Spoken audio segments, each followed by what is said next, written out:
Bon voilà, on a attaqué les travaux du milieu de terrain. Donc du coup, là, il a fait le chemin pour l'entrée.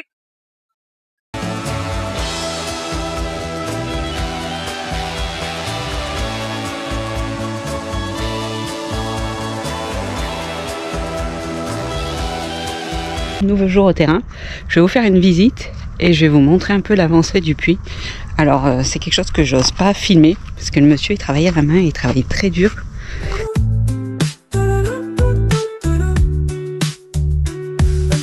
Des choix sur la route, Ardèche me reparti à la découverte de monde. Viens avec Mehdi, Karine, Luca et Bully, partager notre aventure avec un vieux camion qui roule à 50, qui roule à 50 km/h. En recherche d'authenticité, on vous partage des moments sans chichi. Alors si tu aimes en bas, sinon on te souhaite bonne chance. Bienvenue sur la chaîne de Ardèche Baroud. Hello tout le monde. Bon, problématique du moment. En Tunisie en ce moment, il y a une problématique, c'est avec le gaz. C'est-à-dire qu'il y a, il fait froid. Alors vous allez me dire, il fait pas assez froid qu'en France, il fait pas moins 15, moins 20. Ok, sauf que ici, même s'il fait que 9 degrés, le soir, c'est quand même super froid pour eux. Même pour nous, on s'est habitué à la température d'ici. Les maisons sont fraîches et du coup, ils se chauffent beaucoup au gaz.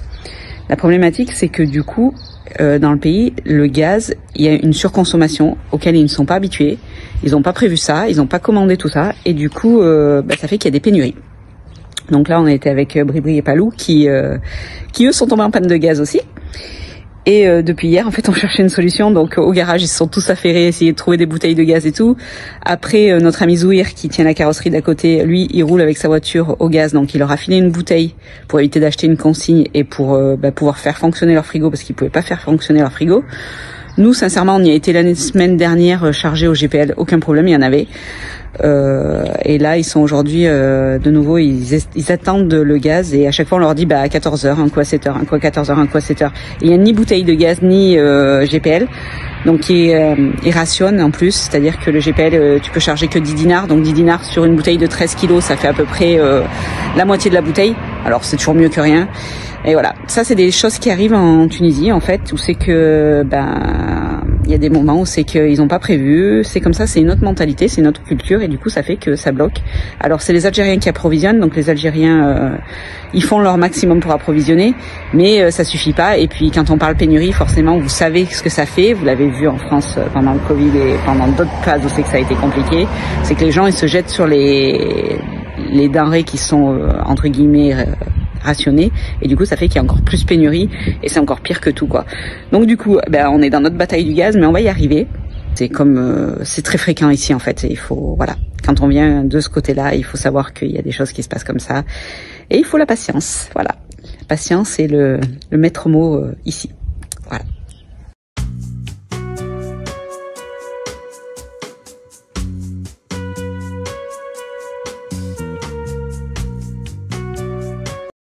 Bon voilà, on a attaqué les travaux du milieu de terrain. Donc du coup, là, il a fait le chemin pour l'entrée. Là, il va tout ratisser aussi pour faire une plateforme plate pour se garer. Et là, il va nous creuser la fosse pour les toilettes. Parce que le bloc sanitaire, il va se trouver par ici. Le bloc sanitaire va se trouver par ici. Donc là, il va faire la fosse pour les toilettes. Et après, je sais pas exactement la mesure qu'ils font, ils sont en train de décider. Ça se concrétise, ça avance petit à petit. On se met au boulot là.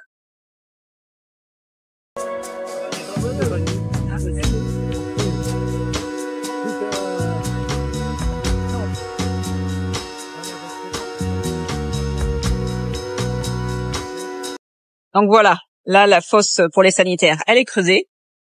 Là, le mec il va faire une plateforme dans ce coin-là, là en fait. C'est qui sont Riyad et Mehdi pour aplanir. Et après, il reste encore toute cette partie. C'est parti.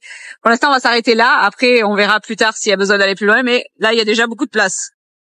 On a déjà de quoi faire. Donc là, il est en train de remonter la terre. Faut faire comme des petits murs. Et après, ils nous ont dit on va planter des figues de barbarie et on va mettre des clôtures derrière pour éviter que les chiens y rentrent. Voilà, ici, ils font des murs comme ça avec la terre. Opération transport de brouettes. Les cousins se préparent. Attention, ça promet. Ils emmènent ça au terrain. Donc je sais pas comment ils vont nous faire ça. Il y en a un derrière qui va la tenir. Et l'autre qui est... S'il se casse pas la gueule, on aura de la chance. Cassez-vous pas la figure, hein.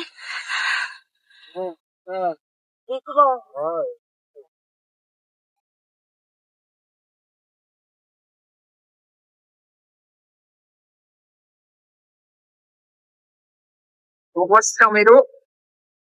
Et les gars, on va avec une brouette. Quelque chose, hein. Faut le vivre. On est au plaid, il n'y a pas d'autre peau.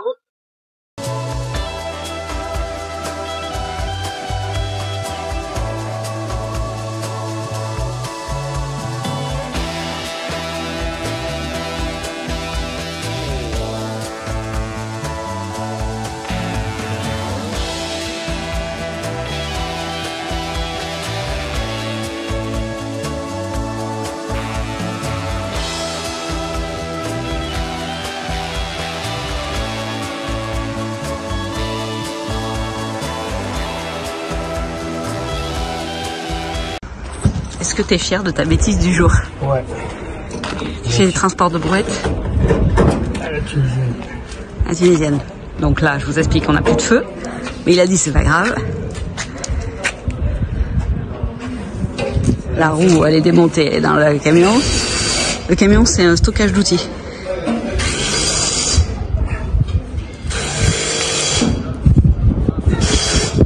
C'est la sécurité étendeur? Ouais.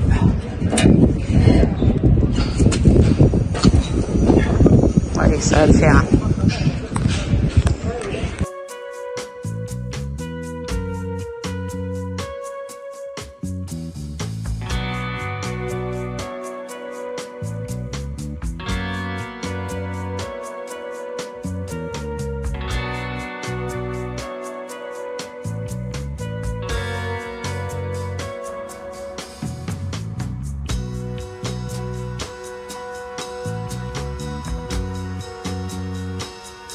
Voilà, on est dimanche, retour de marché, regardez tout ce que j'ai ramené, de quoi faire à manger pour cette semaine. On est sur le terrain, là-bas il y a le monsieur qui creuse le puits, parce qu'ici les puits il les creuse à la main, ça coûte moins cher qu'avec le Trax, alors c'est bizarre à croire mais c'est la vérité. Creuser le puits à la main coûte moins cher qu'avec le tractopelle. Juste pas normal, mais bon, c'est comme ça. On a récupéré le scooter à tonton, ça nous permet de nous déplacer. Parce que pour l'instant, pour acheter un scooter, c'est soit on fait des travaux sur le terrain, soit on achète un scooter. Donc du coup, on privilégie un peu le terrain, puis plus tard, on verra pour le scooter. Bon, voilà, quand tu reviens du marché, il faut trier les légumes. Donc ça, c'est des poireaux, des oignons, les agrumes, les gilbana que je vais aller trier. On a un peu de courge, un peu de tomate. Et là, j'ai préparé une brioche Bucci. Donc du coup, c'est pour cet après-midi pour le goûter. Donc voilà, allez, ça continue. Je vais faire les gilbana et après on est bon. Bon, nouveau jour au terrain. Je vais vous faire une visite et je vais vous montrer un peu l'avancée du puits. Alors, c'est quelque chose que j'ose pas filmer parce que le monsieur, il travaille à la main, il travaille très dur. Et du coup, enfin bon, ça me fait un peu mal au ventre pour lui. Mais ici, c'est comme ça. Mais ouais... C'est compliqué pour moi de le voir travailler et de le voir en chier comme ça. Je vais vous montrer. Donc voilà, là il a creusé à la main. Hein. Il enlève toutes ces pierres que vous voyez là à la main aussi. Il les remonte avec la corde. Il travaille tout seul. C'est un travail très dur. Vous voyez, c'est plein de pierres là.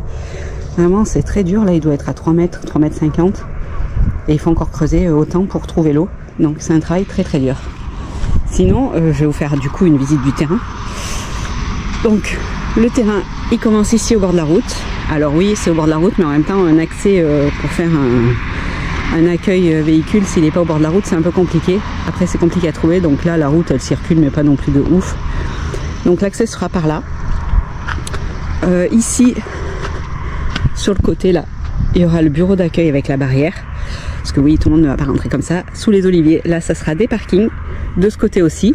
Ici, ce sera un emplacement pour mettre des tentes ou pour mettre, voilà, on ne sait pas encore, ou garer des véhicules, on verra. Ici, vous l'aurez compris, il y aura le puits. Donc le puits, ça sera de l'eau salée, donc ça fera un décor. Et cette partie-là que les garçons, ils ont mis un fil, je sais pas si vous voyez au sol, là, c'est délimité par des pierres. Cette partie entre les oliviers, ça sera le bloc sanitaire. Donc une toilette, une douche, hommes et femmes, de chaque côté, avec accès handicapé. L'endroit où c'est qu'on fait la vaisselle aussi, ça c'est la fosse pour les sanitaires. Donc bien sûr tout ça, ça va disparaître, hein. Hop, je vais vous montrer un peu de ce côté-là. Donc tout ça, ça va disparaître. Là, vous aurez donc le bloc sanitaire avec le puits, un petit parking là pour ce côté-là. On va clôturer jusqu'à la butte que vous voyez là-bas. Hop, cette partie-là, derrière, je vais me déplacer. Cette partie-là, ça sera du parking aussi. Parking, parking, parking. Jusque là-bas au fond, que pour l'instant, on n'a encore pas labouré, jusqu'au palmier là-bas que vous voyez. On n'a pas labouré encore, on va... Non, aplanir. On n'a pas encore aplani, donc on va le faire. Cet endroit-là, entre les 4 oliviers, là, ça sera l'endroit où je vais mettre mes tentes aménagées grand luxe, jolies. Là où est Charlie, ça sera la place centrale en fait, où c'est qu'il y aura le restaurant, c'est qu'il y aura le four, parce que je veux un four traditionnel pour faire le pain tabouna qu'on colle contre le four.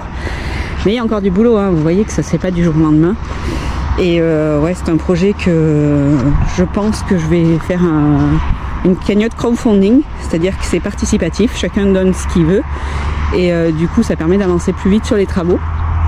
Après ce que je peux proposer en échange, c'est suivant le montant, c'est une nuit offerte ou voilà. Pour l'instant vous avez bien compris que les nuits offertes, il n'y a rien sur le terrain, donc je ne vais pas vous offrir grand chose, mais bon voilà. Déjà ma bonne humeur et mon accueil sera déjà pas mal. Donc aujourd'hui, mission du jour, on va déplacer le bois, là. Je vais l'approcher un peu plus par là. Parce que celui-là, là-bas aussi, il faut que je le déplace. Parce que là, il y a le monsieur qui va revenir avec le trax pour pousser, pour faire les buttes comme ici. Et là, Mehdi va rapporter une cabane. En fait, il est en train de construire une cabane en tôle pour mettre nos affaires. Parce qu'à chaque fois qu'on part 1 heure ou 2 heures, il faut tout remettre dans le camion. Donc c'est assez pénible. On mettra nos affaires après dans le cabanon fermé à clé. Et du coup, bah, vous voyez, il faut que je déplace tout ça pour qu'on puisse ramener le cabanon. Il va arriver avec un camion qui va le poser. Donc tout là, il va y avoir des buts comme ici. En fait, tout le tour du terrain, on va faire comme ça. Et par-dessus, une clôture. Et on aimerait faire avec des palmes comme ça tout le tour. Alors c'est quelque chose qui coûte un peu cher, les palmes, parce qu'il faut les faire rapporter de Gabès ou de Douze. Donc Gabès, c'est quand même à côté de l'île. Mais ouais, c'est ce qui coûte peut-être le plus cher. La clôture, ouais, il y a 515 mètres carrés linéaires. 515 mètres linéaires à clôturer. Donc ouais, ça fait quand même un bon bout de terrain. C'est un très beau terrain. Où c'est que je pense qu'on va pouvoir faire un beau projet. Je veux quelque chose qui reste authentique, c'est-à-dire pas de goudron déjà, parce que pour moi Djerba c'est pas le goudron, qui reste à portée de tout le monde, c'est-à-dire qu'on pourrait même organiser des soirées le samedi avec des groupes folklore, des repas typiques. Vous pouvez même demander un repas tunisien, on a la famille qui est là et qui peuvent vous préparer un repas. Tout ça, c'est des petits services que je veux mettre à côté, qui sont loin de ce que vous pouvez trouver à l'hôtel et qui du coup font le charme de la Tunisie, loin des complexes hôteliers et de tout ce qu'on trouve au niveau hôtelier. Vous voyez là, celle-là, on lui a fait un tapis de paille parce que madame ne pose pas ses fesses par terre. Donc c'est assez drôle. Allez, c'est parti, je vais déjeuner, puis au boulot, je vais aller récupérer du bois là-bas dans les champs d'à côté des palmiers là-bas. J'ai pas mal de trucs à récupérer, j'en ai là aussi sur le côté. Donc aujourd'hui, je bosse le bois. Parce que mon tas de bois, il s'épuise à chaque fois. Tous les soirs, je fais mon feu là, mais ça s'épuise. Allez, c'est parti. Bon, voilà, on va aller voir ce que le monsieur a fait. Hier, il a quand même sorti tout ce tas de pierres-là à la main, tout seul. Il est costaud parce qu'il creuse tout seul là, dans le trou. Donc vous voyez, il y a beaucoup de pierres dans le trou. Là, il a dû faire à peu près 2,50 m et il faut en faire encore beaucoup, quoi. Mais ouais, surhomme le mec, il a sorti tout ça. Bon, ça rigole plus ce matin. J'ai sorti l'outil pour couper ça. Allez, c'est parti. Et tonton, il t'en a encore ramené là ce matin. Donc du coup, je pense que tu vas pouvoir faire ton toit avec ça pour cacher et pour couvrir pour le soleil. Je pense que ça peut être pas mal. Je pense que tu en auras assez. Parce que là, il en a encore ramené. Il m'a dit, il les jette à la poubelle, donc je les ramène. Donc hier, Mehdi a ramené le garage qu'il a fabriqué lui. Donc il l'a fabriqué à Omsouk chez Amar. Il l'a fait tout en cornière, comme ça. Avec des tôles costauds. Elles sont pas souples comme chez nous. C'est tout riveté. Bon, il va mettre le toit bien sûr. Il va rester à toit ouvert. Et là, il est en train de faire quelque chose. Ouais. Tu peux expliquer, Mehdi, qu'est-ce que tu fais? Quoi? Tu peux expliquer ce que tu fais? Je fais du béton pour qu'ils tiennent. Ouais, donc ici, on creuse pas dans la terre, on creuse dans le sable. Et du coup, tu vas mettre des pierres et du béton pour... tu vas faire comme des piquets, en fait. C'est ça? Non, non, des plots. Des plots, voilà. Et après, tu vas le fixer sur les plots? Ouais. Pour pas qu'on le soulève pour le voler, c'est ça? C'est ça. Donc voilà. Chantier. Nous avons tonton Rida qui fait le manœuvre. Il prend les pierres. C'est parti. Il a fait des petits tas de pierres, tonton Rida. Regardez ça. Et ça, c'est Amar. Il a fabriqué la porte. Hop. Amar, il a fabriqué la porte. Avec de quoi mettre des cadenas. La poignée. Et là, nous avons les attaches pour les cadenas.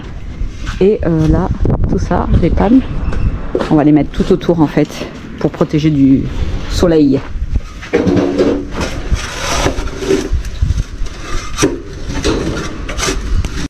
Bon, c'est dimanche. Mehdi a fini hier le petit cabanon. Donc là, on est en train de faire un truc, je vais vous montrer. Notre bivouac. On en fout un peu partout, quoi. Du coup, hop, le petit cabanon qui est fini. Mehdi est en train de faire... il fait pas une clôture. Ça sera fait après pour une clôture, mais il fait une... en fait, il fait ça comme une clôture pour après mettre autour du cabanon. Donc voilà. Donc on croise les palmes. Une en haut, une en bas, et on met des fils de fer. Ça fait un écran. Donc oui, on met un à l'endroit, un à l'envers. Puis on met un petit bout de fil de fer à chaque fois. Après, il va falloir le transporter jusqu'au cabanon qui est là-bas. Et ça, on compte le faire aussi sur les clôtures. Mais tu vas le faire sur des grillages directement. Ce sera plus simple. Parce que là, un peu caca. Et bing. Et bang. Et Lucas, lui, il en chie pour couper les palmes. C'est dur, les palmes. On croirait pas, mais c'est hyper dur.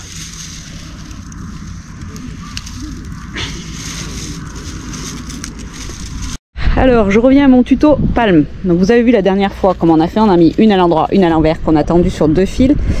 Et on va les enrouler, en fait. On va les dérouler autour du cabanon.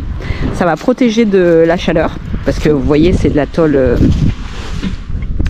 ça réfléchit. Du coup, ici, le soleil est très chaud. Donc, du coup, ça va les protéger de la chaleur. Et en plus de ça, ça a un deuxième effet. C'est l'effet invisible. C'est-à-dire que... c'est un truc tout pas beau en feuille de palme, quoi. Donc, c'est aussi ça, caché... faut se cacher un peu de temps en temps. Donc du coup de la route qui est juste là-bas, ouais on a un visiteur là, qui est juste là-bas, et bah du coup ça attire moins les regards en fait. Voilà, un truc qui brille et qui est tout neuf. Donc tu vas faire quoi Mehdi? Tu vas mettre des vis pour attacher le fil. Donc on va faire plein de tutos comme ça maintenant parce que du coup sur le terrain on va aménager pas mal de choses et c'est un peu du bricolage qu'on va faire. La place de voyage. Et puis bricoler ici, c'est pas courant, hein, Mehdi? Non. Il faut s'adapter. Il faut s'adapter. Vous voyez, j'ai bien plein notre petit boui-boui. Où le mettre? Métro. Métro, pas métro. Il est dans sa poche, je pense. Ah non, il est là sur la table. Ouais, ici, je disais, il faut s'adapter en fait aux méthodes d'ici. Et du coup, oh, tiens, il y a des poubelles là-dedans. Il y a des poubelles, ça se brûle. Hein, c'est comme ça quand on dit les poubelles, on peut les brûler aussi. Mais tu peux montrer autour. Hein. Ouais, nous c'est tout propre chez nous. Hein. C'est pas des décharges ici. Non, c'est pas des décharges, c'est tout propre. On n'est pas au bord de la mer. On n'est pas au bord de la mer. Il faut savoir qu'au bord de la mer, en fait, il y a déjà la mer qui ramène beaucoup de choses. Il y a les gens quand ils se baignent qui balancent les bouteilles en plastique, ça on en est conscient. Et puis il y a ceux qui se permettent de faire des réflexions mais qui ne ramassent pas. Donc du coup, bah voilà quoi. Moi je ramasse pas mais je fais pas de réflexion. On est d'accord? On vit avec. On vit avec, voilà. Après, voilà, donner des bons conseils, on peut en donner autant qu'on veut. Ils n'ont pas les structures pour derrière retraiter, donc du coup, ça sert à rien. Donc les déchets, vous voyez nous ce qu'on fait, on fait du recyclage parce que ça partait à la poubelle. Il y en a qui les mettent à côté des poubelles, donc on les a récupérés. Il y en a qui les brûlent, il y en a qui les mettent à côté des poubelles. Donc nous on a récupéré et on fait du recyclage. C'est aussi ça en fait, apprendre aux gens à faire autre chose. Parce que là, ils ont tous regardé ce qu'on faisait, ils nous ont dit mais qu'est-ce que vous faites en fait? Ils comprennent pas pourquoi on fait ça. Et là, quand on a expliqué que c'était pour mettre autour du cabanon, ils nous ont regardé, ils ont fait ah, vous êtes intelligent, on n'y a jamais pensé. Et vous voyez tout ce qu'il y a là, en fait, c'est tout du bois qu'on a récupéré, qui eux ils jettent et du coup nous on le recycle, ça nous sert pour faire le feu le soir. Les pierres, bah pareil, les pierres qu'on a sorties du terrain, on les recycle pour faire comme là du ciment. Là-bas, il a sorti plein de pierres, bah, ça va nous servir pour faire la dalle des sanitaires. Enfin bon, voilà, on recycle tout, on essaye dans la mesure du possible. Après, oui, on peut bien faire autant de leçons qu'on veut quand on y vient juste 3 mois, c'est facile. C'est bon, c'est bon, c'est bon. Ah mais tu as fait, c'est juste là sur le bord? J'ai pas compris. Il a pas compris, il vole. Ils sont partis où ces deux gamins là? À chercher des cigarettes. Pas bien de fumer. Après il faut encore qu'on fasse le toit. Il nous reste plus que ça de palme. Alors je disais à mon tonton avec sa Ferrari qu'il aille me chercher un voyage. Il va falloir dire à tonton avec sa Ferrari qu'il récupère un voyage de nouveau de palme. Ferrari 4x4, qu'est-ce qu'il nous a dit? Transport en tout genre.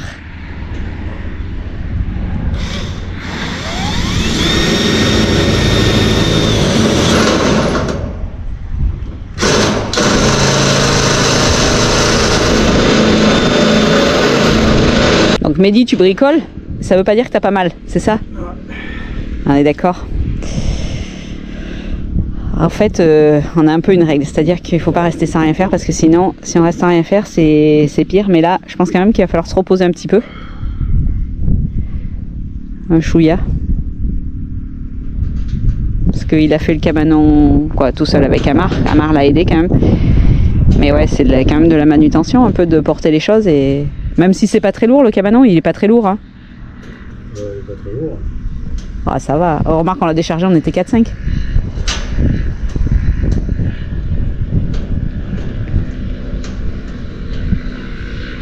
Et alors pareil, ici ils sont épatés qu'on ait fait un cabanon comme ça, parce que nous, chez nous en France, vous allez à Castorama, bricolage, enfin bon, toutes les anciennes de bricolage, vous avez des cabanons. Ici, ça n'existe pas.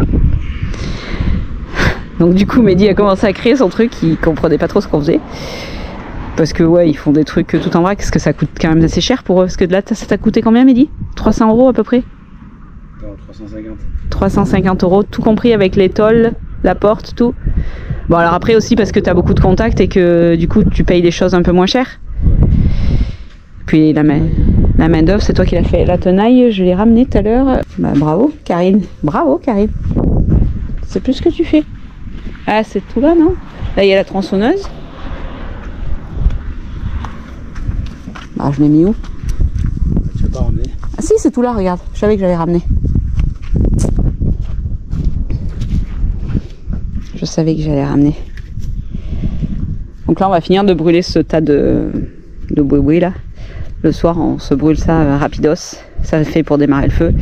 Et après on va ratisser, ce sera de nouveau tout propre. On met tout propre. Bon, alors là les déchets de polystyrène c'est tonton qui nous a rapporté pour boucher les trous là-haut. Il a décidé que ça c'était bien pour boucher les trous là-haut tonton. Donc, du coup on lui a pas dit non. Ici c'est comme ça, il faut prendre son mal en patience, il faut pas s'énerver.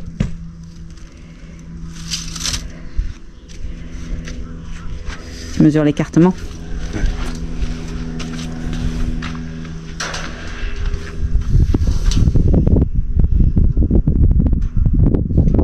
C'est pareil, ici il faut oublier sa mentalité de européen. C'est-à-dire que le cabanon on avait dit bah, t'as attaqué le lundi, on avait dit le mardi c'est fini quoi. Le mercredi on le ramène. On l'a ramené le vendredi. Ouais, c'est ça, on l'a ramené le vendredi le cabanon. Et à chaque fois c'était chouïa chouïa. Donc la problématique c'est aussi quand t'as pas de moyens pour transporter les marchandises en fait.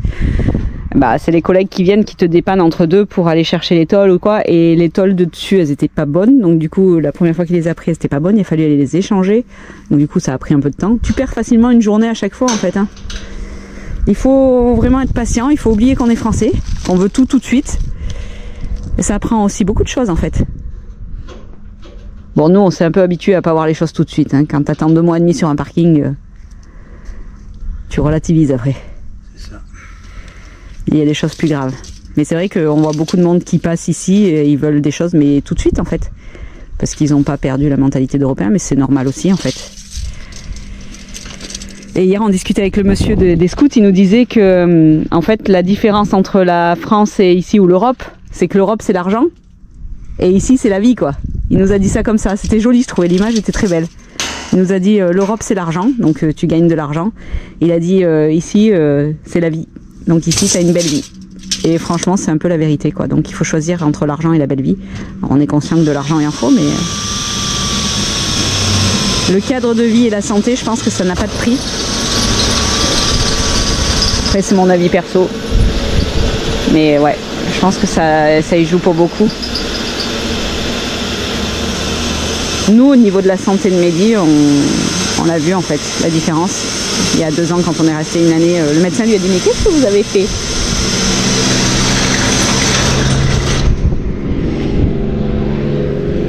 Et c'est bien parce que ceux qui ont notre âge, en fait, ils en ont conscience ici que du coup, l'argent, ça fait pas tout. Donc en fait, il met des vis comme ça et on va dérouler dessus, on va l'accrocher.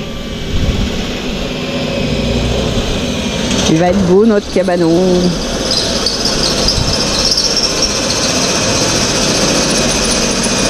Et tout ce qu'on va faire sur le terrain, alors ça c'est un souhait que nous on a et qu'on s'est bien entendu avec Maher là-dessus, c'est qu'en fait on va rester dans le traditionnel pour tout ce qu'on fait. Donc là on fait des constructions qui sont durables mais qui sont démontables et du coup on les habille avec quelque chose de typique et de local. Pour nous c'est important en fait, on veut pas faire du bling bling, on veut juste faire de l'authentique en fait. Ça c'est important pour nous, d'apprendre les traditions, d'apprendre plein de choses d'ici. Vous voyez, tonton il nous a même ramené un plateau de table et ça il m'a dit, c'est des trucs de palette, il m'a dit ça c'est le pied, il m'a dit faut que tu fasses le pied avec. J'ai dit ok, donc on va faire le pied avec ça. Il m'a ramené une palette aussi, il m'a dit.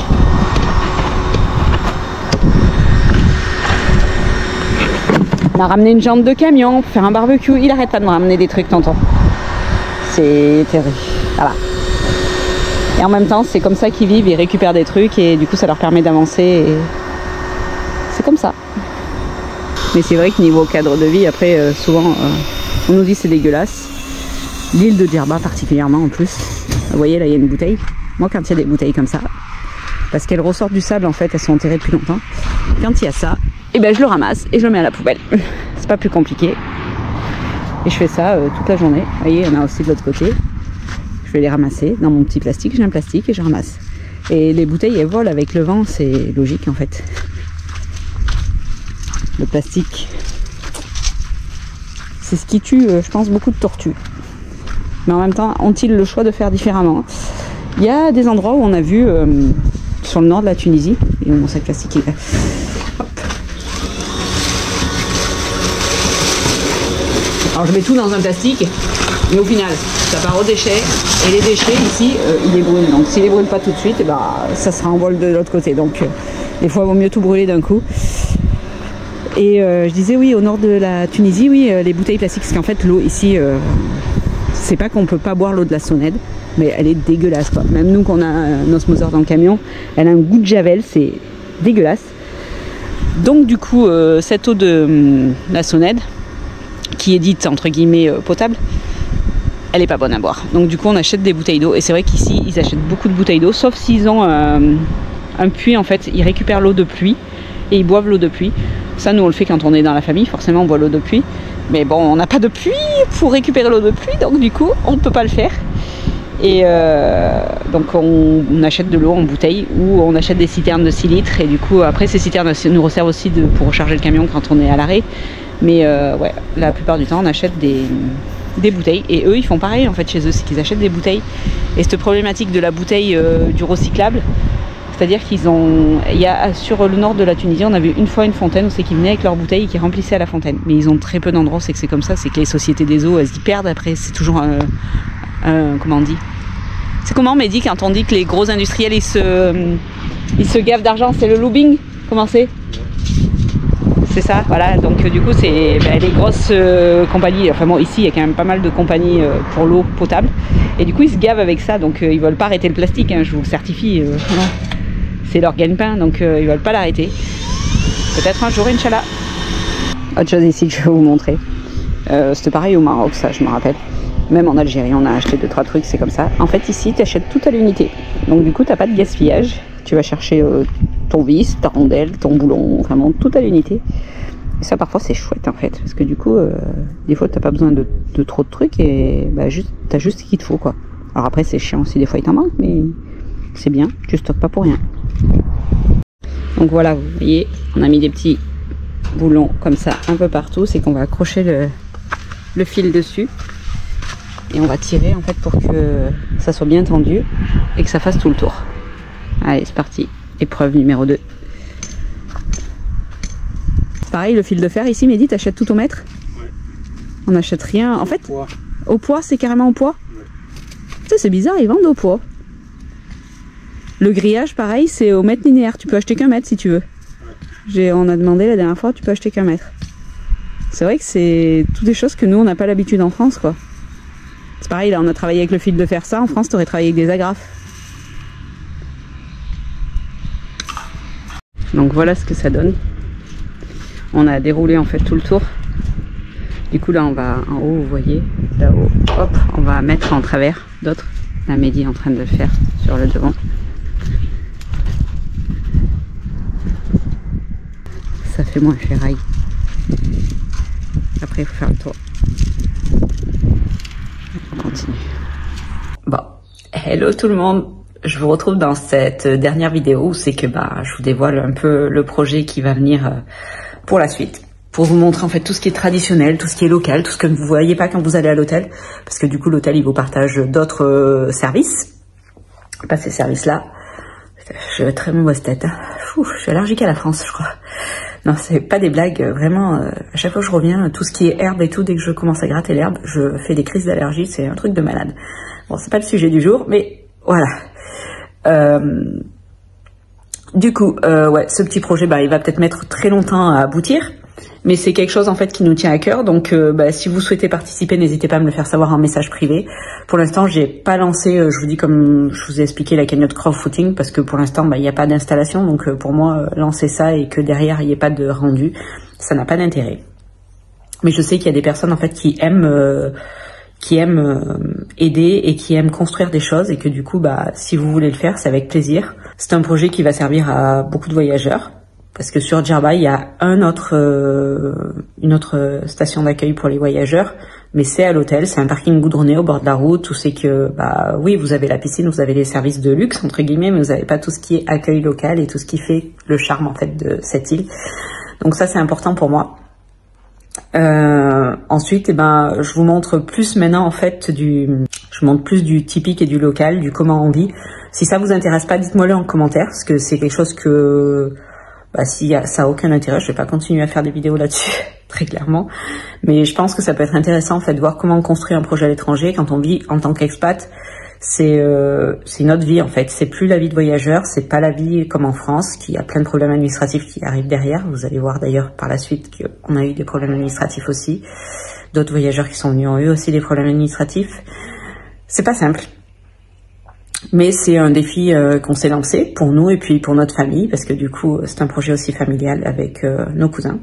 Et ça c'est quelque chose qui nous tient à cœur, c'est faire vivre en fait le village où c'est que certains ont grandi et qu'ils apprécient.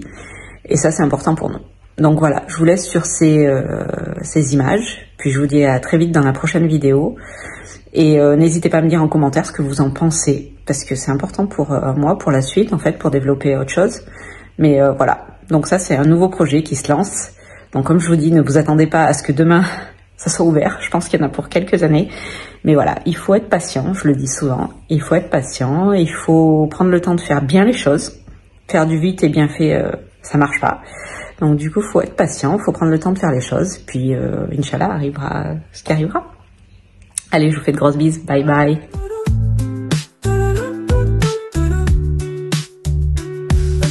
Des choix sur la route, Ardèche me reparti à la découverte de monde. Viens avec Mehdi, Karine, Luca et Bully, partager notre aventure avec un vieux camion qui roule à 50, qui roule à 50 km/h. En recherche d'authenticité, on vous partage des moments sans chichi. Alors si tu aimes en bas, sinon on te souhaite bonne chance. Bienvenue sur la chaîne de Ardèche Baroud.